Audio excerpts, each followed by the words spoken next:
Long before there were words for it, there was a feeling. You saw someone across the fire.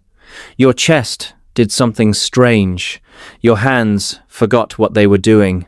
You looked away, then looked back.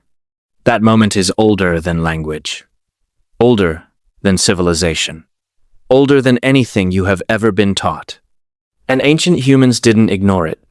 They acted on it, but not the way you might think. When a young man in a prehistoric tribe fell for someone, he didn't speak. He couldn't just walk over and say something clever.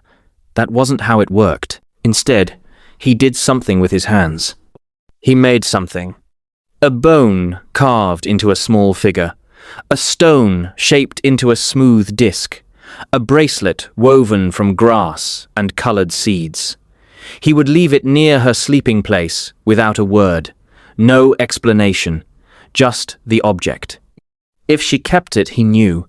If she left it where he placed it, he knew that too. It was the oldest love letter ever written, and it had no words at all. The women were not passive in this, not even close. She would change how she braided her hair the morning after receiving a gift. A small signal only he would notice.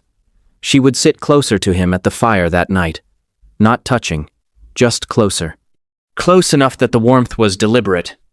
Ancient love was a language of small movements, a tilt of the head, a berry placed in someone's hand, a glance held 1 second longer than necessary. Everyone in the tribe could see it happening, and everyone pretended not to. When two people chose each other, the tribe celebrated, but not with a ceremony right away. First came a period of watching. The couple was allowed to spend time near each other, but always in view of others. They walked together. They sat together during meals. They learned the rhythm of each other's presence before anything was formalized. The elders watched too, not to interfere, to remember, because in a small tribe, a bad pairing could tear everything apart. A good one could hold everything together. Love wasn't just personal, it was structural. When the tribe agreed, when the elders nodded, and the families exchanged gestures of approval, there was a fire. Not a small fire, a big one. Both families sat on opposite sides. The two sat together in the middle.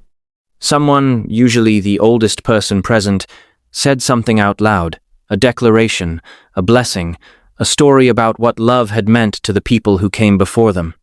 Then food was shared, meat, berries, whatever they had. Eating together in front of everyone was the ceremony. That was the promise. You are no longer eating alone. You are no longer walking alone. From this fire forward, you are paired. And then they built something together. A shelter. A small one at first. They gathered branches and packed mud and shaped a space that belonged only to them. The act of building it was itself part of the bonding, working side by side, arguing about where the entrance should face, fixing what collapsed, laughing when it all fell down again. The shelter wasn't just protection from wind and rain. It was proof. We made this, together. This exists because we chose each other. Ancient love was not soft and silent the way stories make it sound. It was physical work. It was patience.